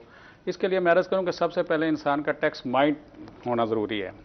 इंपॉर्टेंस उसको पता होना चाहिए कि ये टैक्स मेरा यूज़ कहाँ हो रहा है। हमारा अलमिया यही है कि हमारी आवाम से जब भी हमको टैक्स के बात करते हैं ना, टैक्स बढ़ाने की बात करते हैं, टैक्स असेसमेंट इंक्रीज़ करने की बात करते हैं, तो वो पहला सवाल करते हैं जी हमें टैक्स नज़र तो नहीं आ रहा, हमारा टैक्स कहाँ लग रहा है। हालांकि ऐसा नहीं है। उनके जो टैक्सेस, खास करके जो excise and taxation department tax वसूल करता है, तो उसका 85% उसी शहर की कारपोरेशन को वापस मिल जाता है। उसी शहर की सड़कों के लिए, उनके पार्क्स के लिए, स्ट्रीट लाइट्स के लिए, रोड्स के लिए वो पैसा इस्तेमाल होता है। एक्साइज डिपार्टमेंट तो सिर्फ एक कलेक्शन एजेंसी है, 85% मुल्तान का जो प्रॉपर्टी टैक्स जमा होता है उसका 85% मुल्तान कारपोरेशन के पास वापस आता है और अवाम उन्नास की फलाह व बहबूद पे खर्च होता है। तो इसलिए प्रॉब्लम आते हैं, टैक्स माइंड होना बहुत ज़रूरी है। और कुछ में ना 2-3 कैटेगरीज आ जाती हैं टैक्स पेयर की। एक वो जो होते हैं जिनके घर चलान चला जाए किसी भी अदारे का, बिजली का बिल, गैस का बिल, पानी का बिल या प्रॉपर्टी टैक्स या कोई और भी टैक्स चला जाए तो उनको चैन नहीं आता जब तक वो अदा ना कर दें। ऐसे लोग भी हैं मुआशरे के अंदर। फिर उसके बाद दूसरे ऐसे लोग भी हैं जो सोचते हैं कि ठीक है चलान आ गया, अब मैं देखता हूँ मेरे साथ वाला पहले जमा कराता है तो फिर मैं कराऊंगा। वो एक मिसाल तलाश करने लग जाते हैं कि उसने नहीं जमा कराया, उसने नहीं जमा कराया, मैं क्यों कराऊं। जब उनको पता चलता है कि नहीं उसने भी जमा करा दिया, उसने भी जमा करा दिया, फिर वो भी पे करने पे राजी हो जाता है। तीसरी कैटेगरी ऐसी है कि जिनका माइंड सेट यही है कि हमने तो टैक्स देना ही नहीं है, वो हमारे लिए प्रॉब्लम क्रिएट करता है। वो जो यहाँ पे मुश्किल पेश आती है, वहाँ पे मुश्किल पेश आती है। तो उसके लिए फिर गवर्नमेंट के जो लाज हैं, जो गवर्नमेंट की हदायत हैं, जो कायदो ज़वाबत हैं, उनमें रहते हुए हम एक्शन भी लेते हैं। बिल्कुल जब माली साल गुजर जाता है तो उसके एंड पे जाके फिर हम उनकी प्रॉपर्टीज़ को सील भी करते हैं, वारंट ऑफ अरेस्ट भी निकालते हैं। गवर्नमेंट के टारगेट भी हमारे लिए हमने पूरे करने होते हैं। तो हमारे लिए दोनों तरफ से मसाइल होते हैं। देखें, हम टैक्स कलेक्शन एजेंसी होने के साथ साथ पहले इंसान भी हैं, इसी मुआशरे का हिस्सा भी हैं। हमने टैक्स पेयर की इज्जत नफ्स का भी ख्याल रखना होता है। बिल्कुल कि ये तो हमारी ऑफिशियल ड्यूटी है, लेकिन बहसीयत इंसान हमने किसी की इज्जत नफ्स को मजरू नहीं करना होता। बिल्कुल सही। तो बड़े प्यार से, तहम्मुल से, बर्दाश्त से हमारा स्टाफ काम करता है। इस लिहाज से मैं अपने स्टाफ से, मुल्तान के स्टाफ से बहुत मुतमईन हूँ कि स्टाफ गर्मी हो, जून की गर्मी हो या जनवरी की सर्दी हो, उसमें भी वो जाता है, उनके टैक्स पेयर के पास नोटिस तकसीम करता है, उनके साथ मुलाकात करता है। आखिर में जब बात नहीं बनती ना तो फिर हम आखिरी जो है ना हरबा इस्तेमाल करते हैं कि उनकी प्रॉपर्टी को अटैच करते हैं। लेकिन मैं समझता हूँ कि मुल्तान की आवाम जो है ना बहुत हद तक हमारे साथ कोऑपरेट कर रही है। मैं अपनी ताजर बरादरी का, वोकाला का, डॉक्टर्स का, इंजीनियर्स का, मुल्तान के शहरियों का बहुत मशहूर, खास करके मीडिया वालों ने बहुत अवेयरनेस दे दी है टैक्स पेयर को। हमारी जितनी जो कवरेज होती है हमारी डिपार्टमेंट की, मीडिया से बहुत मुतमईन है। ठीक है, चाहे वो इलेक्ट्रॉनिक मीडिया हो चाहे वो प्रिंट मीडिया हो। जहाँ पर आपने ये बात की कि लोगों की जेब से पैसा निकालना कोई आसान काम तो नहीं है, तो मैं समझ दुनिया का सबसे मुश्किल काम है। बिल्कुल, आप किसी से पैसा नहीं वसूल कर सकते, करना हो तो बहुत मुश्किल काम है। तो आपके डिपार्टमेंट से, आपके महकमे से अक्सर मेजॉरिटी क्यों नाराज इतनी नजर आती है? कि क्या वजह? डिपार्टमेंट तो मेरा ख्याल है कि सही फंक्शनिंग कर रहा है, अवाम भी टैक्स पे कर रही है, प्रॉब्लम कहाँ पे आ रही है कि वो नाराजगी क्यों एग्जिस्ट करती है? देखिए, मैंने पहले अर्ज किया कि पैसा जेब से निकलेगा तो नाराजगी तो होगी। हाँ, हम जब किसी का दरवाजा नॉक करेंगे, किसी को नोटिस देंगे तो वो हमें अच्छी निगाह से तो नहीं देखेगा जिसका हमने 10,000 रुपये जेब से निकल जाना। आवाम में अवेयरनेस की कमी है अभी जैसे, लेकिन अब बेहतरी आ रही है। अब बेहतरी आ रही है, अब लोग खुद कॉल करके कहते हैं। जब से यही पेमेंट आई है ना, मैं पहले आपको बता रहा था कि ई पेमेंट में जहाँ पे टाइम की बचत होती है, जहाँ पे आपको दीगर मुश्किलात का अजाला होता है, वहाँ पे गवर्नमेंट ने प्रॉपर्टी टैक्स अगर आप बजरिया आप ई पे करेंगे तो 5% रिबेट भी मिलता है। पेमेंट 5% लेस हो जाती है जब आप ऑनलाइन पेमेंट करते हैं। तो इसलिए अब मुश्किलात कम हो रही हैं अल्हम्दुलिल्लाह। हमारा स्टाफ जो है वो बहुत हाईली एजुकेटेड आ रहा है। पहले हमारा स्टाफ भी थोड़ा सा नॉर्मल एजुकेशन में था, फिर मैनुअल रिकॉर्ड था सारा, लेकिन अब डिजिटल हो गया, अपना कंप्यूटराइज सिस्टम हो गया। अब हमारी मुश्किलात में इंशाल्लाह डे बाय डे कमी आ रही है। तो टारगेट रेवेन्यू बढ़ रहा है। सबसे बड़ी बात यह है कि गवर्नमेंट का रेवेन्यू बढ़ रहा है। हमारा इस वक्त 966 मिलियन का प्रॉपर्टी टैक्स का टारगेट है। तो ये हमारी तीसरी सेमाई एंड हो रही है 31 मार्च को। तो लेकिन हमें जो प्रोपोर्शनल टारगेट के तहत हमने 75% करना है 31 मार्च तक, लेकिन अल्हम्दुलिल्लाह हम इस वक्त अब 80% को क्रॉस कर चुके हैं। वाह जी, क्या बात। तो ये जो प्रॉपर्टी टैक्स के लिहाज से शहरी बहुत अच्छा कोऑपरेट कर रहे हैं। मैं उनका मशकूर हूँ, मीडिया का मशकूर हूँ, तमाम ताजर बरादरी का। हमें जब भी कोई मुश्किल पेश आती है ना, हम अपनी ताजर बरादरी से रब्ता करते हैं और ताजर नुमाइंदे जो है हमारे साथ अच्छा कोऑपरेट करते हैं। चलिए, तो बहुत अच्छी बात होगी कि कोऑपरेशन वाला जो माहौल है वो डेवलप हो गया है। जी, बहुत अच्छा, बहुत खूब।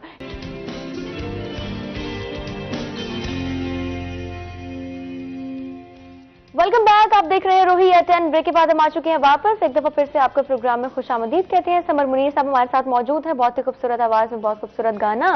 और अब आप बताएं कि आगे के आपके क्या प्लान्स हैं? अब आपने सॉन्ग का शूट तो कर लिया, वीडियो शूट हो गई, तो अब आगे क्या प्लानिंग है आपकी? आगे यही है कि अब जो इस वक्त सिनेरियो है ना, पहले होता था एक आध चैनल होता था, उस पर गाने चल जाते थे, लोग देखते थे। अब कुछ और चीज है, आपको हर महीने 15 दिन बाद एक नई चीज करनी है, उसका वीडियो बनाना है, उसको डालना है, बिल्कुल लोगों में नजर आना है आपने। अब ये जरूरी है। उसके लिए फिर आपको पता है कि कंपोजिशन तैयार करनी, शायरी पकड़ना, फिर उसका स्टोरी बोर्ड बनाना, फिर उसको शूट करना, फिर उसको डालना, तो ये है। लाइफ बहुत फास्ट हो गई है। हाँ बिल्कुल, लाइफ पहले भी फास्ट थी, पर यह है कि अब कंपटीशन टफ जरा हो गया थोड़ा सा। हाँ बिल्कुल, पहले कम था, अब आप हर चीज में कंपटीशन बहुत ज्यादा है, आपको थोड़ा सा एक्स्ट्रा करना पड़ता है। हाँ अच्छा, वैसे हर फील्ड में ये एक कॉन्सेप्ट है, ये चीज एग्जिस्ट करती है कि जो सब कर रहे हैं वो मैं क्यों करूं, तो कहीं ना कहीं आपके लाइफ में वो चीज एग्जिस्ट करती है या नहीं? देखें, अभी मैं ब्रेक में डिस्कस कर रहा था, मैं आपके बारे में बात कर रहा था इनसे कि देखें यार, मैं इनसे मिलता हूं ना, तो मुझे पता चलता है कि यार देखो बोलना कैसे है, बात कैसे करना है, मतलब अपने काम पे ग्रिप है।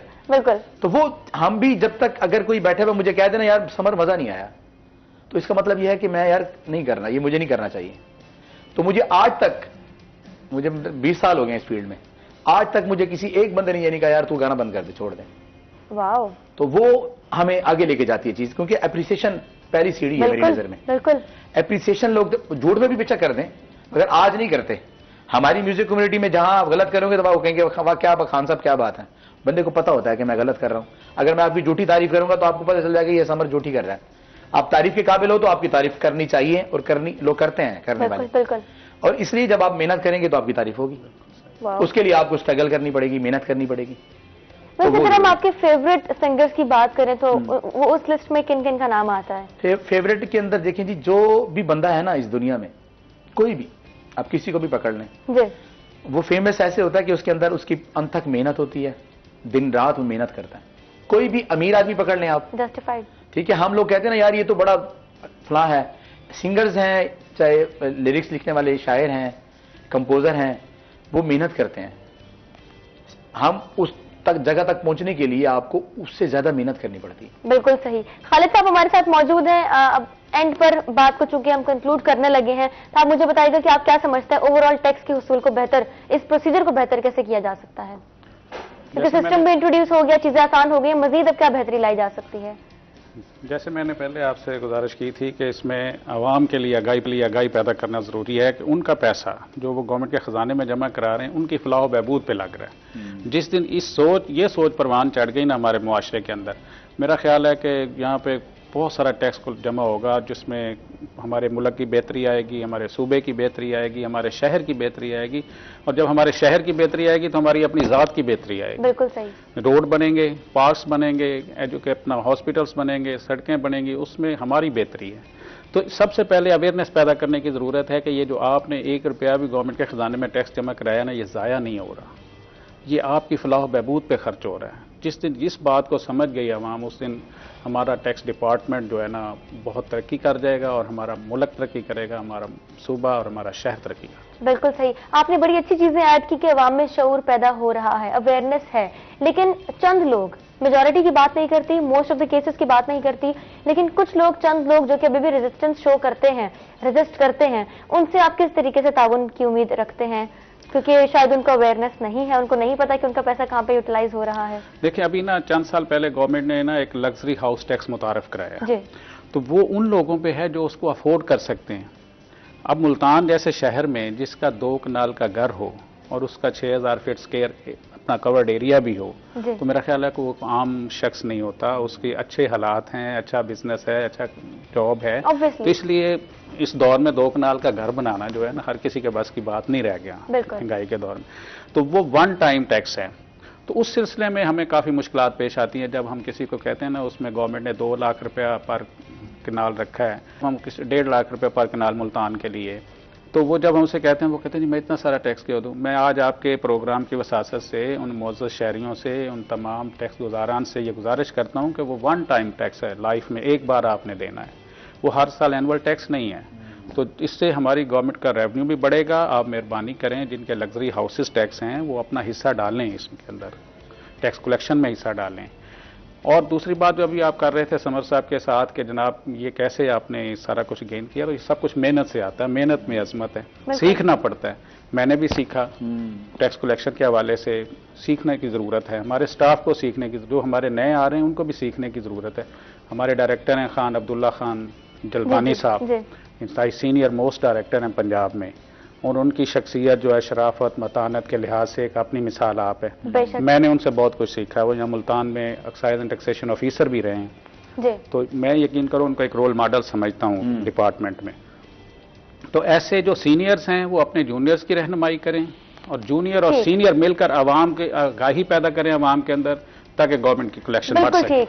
बहुत शुक्रिया खालिद हुसैन कसूरी साहब, आपने प्रोग्राम को हमें ज्वाइन किया और बहुत सारी चीजें आपने ऐड की, मैं समझती हूँ जिनकी बड़ी अशद जरूरत थी कि आवाम तक एक पॉजिटिव मैसेज डिलीवर हो जाए कि जी काम हो रहा है, आवाम का ताउन भी रिक्वायर्ड है। जी मैं आप खुद भी, मेरा डिपार्टमेंट भी, मेरे डायरेक्टर साहब भी आपके चैनल के मशहूर हैं कि आपने हमें वक्त दिया और हम आपके चैनल की बुलंदी के लिए, तरक्की के लिए दुआ करें। बहुत शुक्रिया समर मीर साहब, आपका भी बहुत शुक्रिया। इसी के साथ आज के प्रोग्राम का, इस शो का इख्तिताम हुआ चाहता है और महाजिबिन आबिद को इजाजत दें, लेकिन जाते जाते हम गाना सुनेंगे। अपना ढेर सारा ख्याल रखें। मंडे को आपसे मुलाकात होगी ठीक 10:05 पे। अपना ढेर सारा ख्याल रखें, एहतियात करें। अल्लाह हाफिज।